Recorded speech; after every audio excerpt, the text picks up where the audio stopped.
Athletic. JB, kind of to start off, obviously we've talked about like no moral victories, but what did you just see tonight from the effort from your guys being down so many people and the way they were able to keep themselves in the game?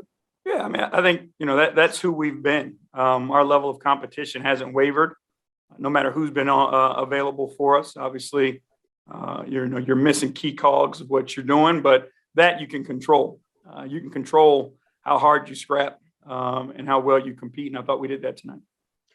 What did you see in the second quarter that was just kind of, I guess, giving you guys trouble, especially offensively, that sort of led to a little bit of a gap heading into the half? I think their switching is good, and it forces you to play, a style of basketball that we don't like to play. And I think, it turns into more isolation, and we had less ball movement. So I think that's an area where we can improve, is just continue to move the ball and find the matchups later in the clock instead of trying to hunt mismatches early in the clock. And then obviously with the starting lineup, we've seen Darius and Ricky next to each other in moments throughout the season. But what did you just like from the get-go, how the two of them were able to play off each other and sort of continue that through the game? Both of them are really good players. Both of them make each other better. They make their teammates better. And they do play with that competitive spirit and, have the ability to will us and will the group, to a higher level. So, they've been this way all year, and they've continued to do it. And I expect them to continue to keep pushing as long as we're in this spot. What did you think of, especially the defensive effort? Because I think in moments that seemed to really keep you guys in it, especially with Rubio's steals and just those moments where you're able to get out in transition. But what did you see defensively that was encouraging tonight? I think the activity, we have multiple guys being aggressive. We were able to get out and trap some pick and rolls and force some turnovers and create some easy baskets for ourselves. And, that's what we're going to have to do. Being a little different right now, obviously, with who's in the lineup, we've got to find different ways to score the basketball. And we've got to do the job of letting our defense create some offense for us. Thank you. Joji. Joji Kazakam, coach, impressions of Tacko in his first career start. I thought he did a really good job. Obviously his ability to protect the paint, challenge shots and change shots. He's got, a huge impact in that paint on both ends of the floor. And then you might have moments here where you're going to be short guys, obviously. Is there any temptation to bump Kevin or Jetty into the starting lineup? I know you've kind of flexed Ricky in there. Or do you want to keep continuity with those guys coming off the bench in their role? It's flexible right now, and we'll do what we think is best for matchups every night. Obviously, without you're missing those key guys, you're going to have to find different ways to fill in. And then, you don't want to completely disrupt, what guys have been doing and where they've been comfortable either. But we'll always do what's best for the team and find the best rotations for those guys. And I know it wasn't the best of circumstances, but was it good just to get the new guys just a little bit of run at the end of the game? Yeah, you want to give guys an opportunity to get out there. Obviously, we'll continue to work with them and get them more comfortable and then be able to put them in positions, a little earlier in the game where we feel they can help us. Yeah. Thanks, Coach. Thank you. David. Hi, Coach. Davide from Italy here. With all the players in the protocol and all the stuff going on lately, how's been your routine different from the usual in the last couple of days? It's been, almost flashback to last year.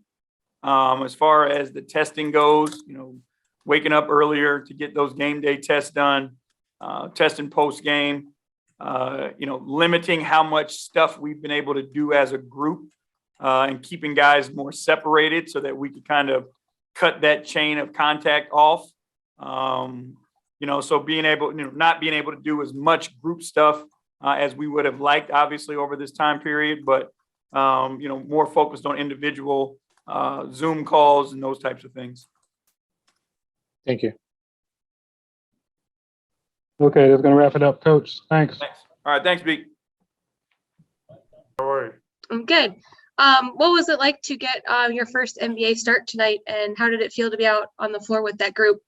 I mean, it felt surreal.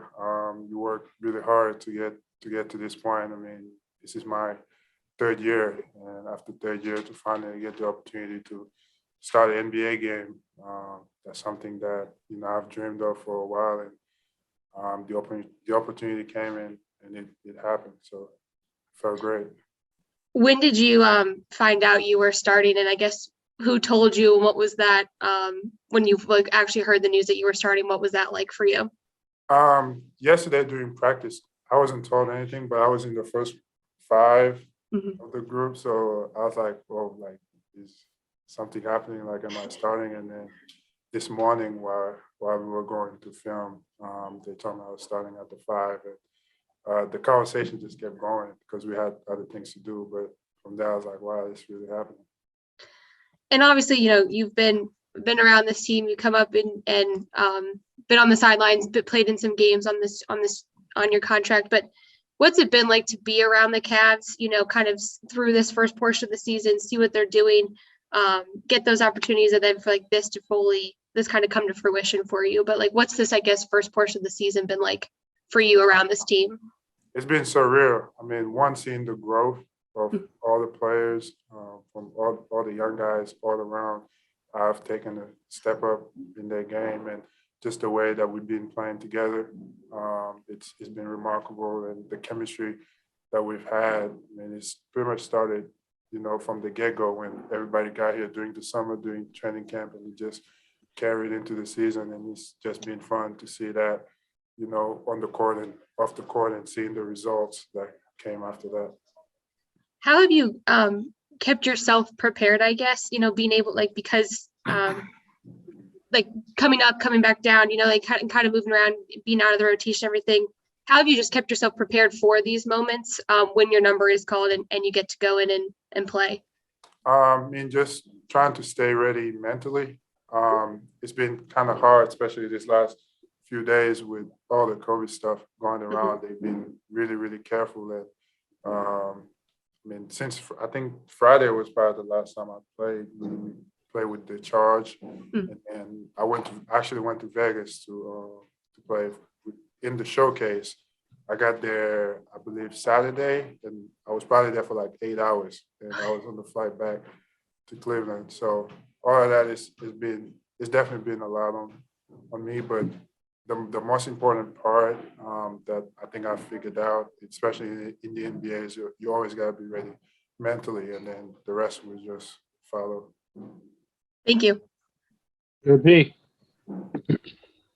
Joji Kezak, excuse me, Tacko. Before the game, JB talked about the fact that the Charge used similar terminology and things like that.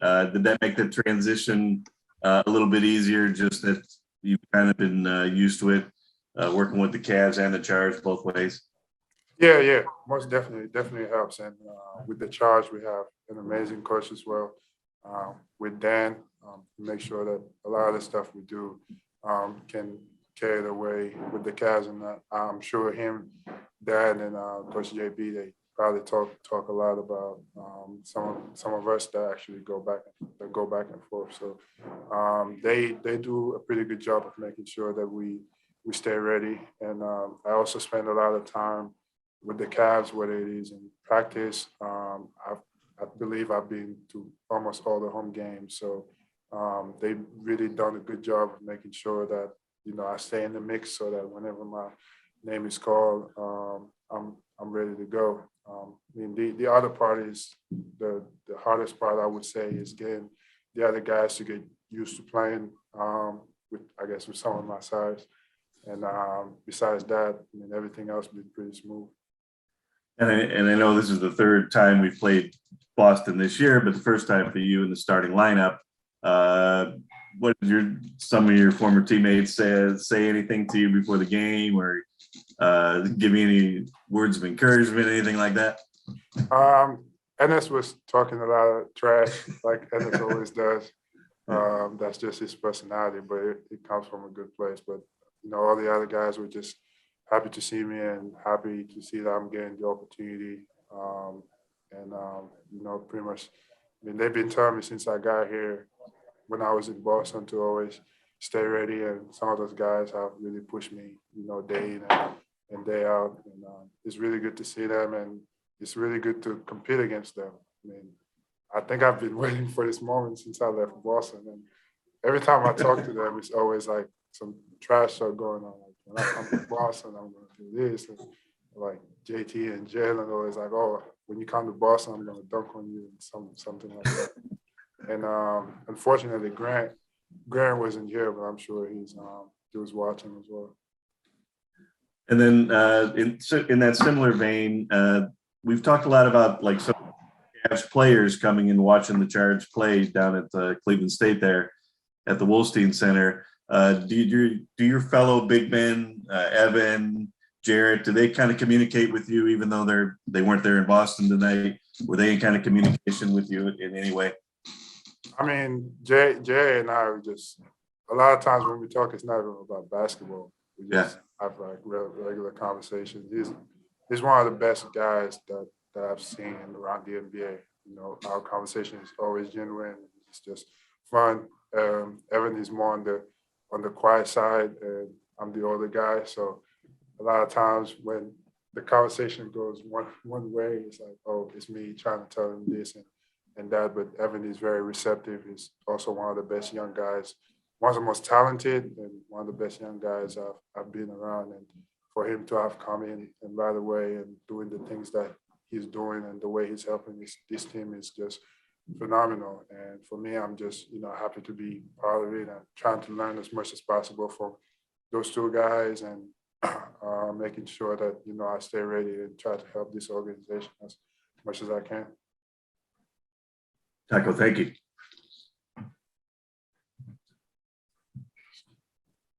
So, Evan. Evan Damerel, Facebook News. Tacko, you've played with Trey Scott a lot down with the Charge. How excited were you for him to see that he got the call up from the Cavs today? I was pumped. I mean, the whole time I was wondering if any guys from the Charge were going to get a call up, and it happened to be Trey, and I was really happy for him. Trey is a hard worker. I've known Trey since college. We used to go at it in Cincinnati. Now it's like, my teammate with the Charge, and I was really happy to see him get a call up and, get the opportunity to show what he can do at the NBA level. Thank you. We're going to go to in-person Ken to wrap things up with Tacko. Tacko, two quick things. You talk about how you felt to get that ovation when you first came out during pregame introductions. Did you realize it? Did you hear it? I did. It felt really nostalgic. And Boston means, I'm not here. I'm a Cav now, but Boston is, always going to mean a lot to me. And this is almost like a second home for me, coming from a different country. And this was my first time being a pro, and, how I was embraced here. It's just a place where I feel like I could always come back and call it a home. So it definitely meant a lot to me.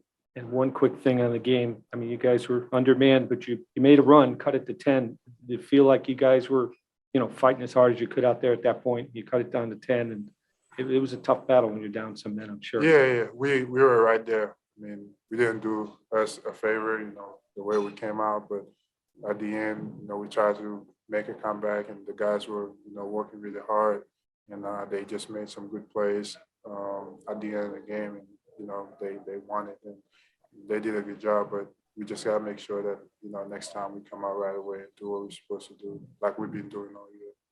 Thank you. Thanks, Tacko. Sir. Especially you guys are going through down so many guys. What was the mentality and the message heading into tonight, just as you guys work through this next stretch? Just to keep fighting.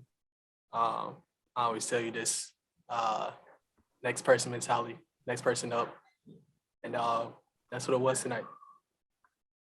What did you see from Tacko, obviously getting his first NBA start, playing alongside you guys? And obviously he's been up and down on his two-way, but being around you guys and being able to gain the opportunity tonight. Yeah, Tacko was great. Came in, blocked a lot of shots. He impacted the paint a lot. They weren't really coming into the paint as much. And then he had a couple lobs, a lot of offensive rebounds. I mean, he came in and had a really good impact on the game, actually. And then I guess what shifted in the second quarter for you guys? Did you see that sort of not took the game away, but I guess made it, you guys had to come back, work through a comeback. What happened in the second quarter? Wasn't making shots. And then that's when Jason and Jaylen Brown really got going. Mm-hmm. They started settling in, making shots. And that's when we made the adjustment in the second half to just go blitz both of them off the pick and rolls. And I think that's when we made our run in the second half. Mm-hmm. And I mean, I think that changed the game for us. And then I guess just like through this next stretch, and I know you talked about next step mentality, but like, how do you work through that when you are down so many guys and it's kind of like these changing rotations and everything, and you're kind of putting together different groups? So like using that next man up mentality, like how do you work through that as a group? Everybody just have to step up. We're definitely smaller Mm-hmm. in the front court, so we all have to gain rebound. We have to pay attention to details on scouting reports. We have to know what we're doing offensively and defensively. And we almost have to be perfect right now. Everybody just have to step up and make the right play and just keep playing hard. That's what we did in the second half. We played hard. I think we cut it to like 10. We got it down to single digits, one of those. And we just got to just keep fighting. Just keep playing our basketball, and our identity is to play hard and don't back down. So that's what we have to do. Thank you. Appreciate it. Joe G. In an NBA season, it's kind of odd, obviously, to play one game and then like an 8-day stretch. Is it hard to kind of keep your rhythm in a time like this when, again, you're down bodies, the lineup is changing, and you're playing in such a wide stretch? I mean, that's just how the league is right now. Everybody's missing bodies. Everybody's having postponed games or whatever it is right now. I'm not taking that as an excuse. So, I mean, that's just how the ball is rolling right now. That's how the league is going. So, I mean, if we have a chance to play, we're going to go out there, lace up our shoes, and go play hard and try to get a win. And that's all we got to do. That's all we can do right now. And then this one's kind of a random, weird question, but obviously not these circumstances, but what was it like being on the floor with Joe Johnson, a guy that was like, he was drafted 6 months after you were born? That's crazy. No, I have a relationship with Joe. I was training while Joe was rehabbing, and I got a chance to talk to him a little bit. So it was cool just seeing him out there in the jersey. I mean, when he came in the game, the ovation was crazy. When he got his first bucket, it was so loud and it was crazy. So it was cool just to see him out there doing something that he loved. Thanks, Darius. Anything else from the Zoom world? Okay. Thanks, DG. Yep.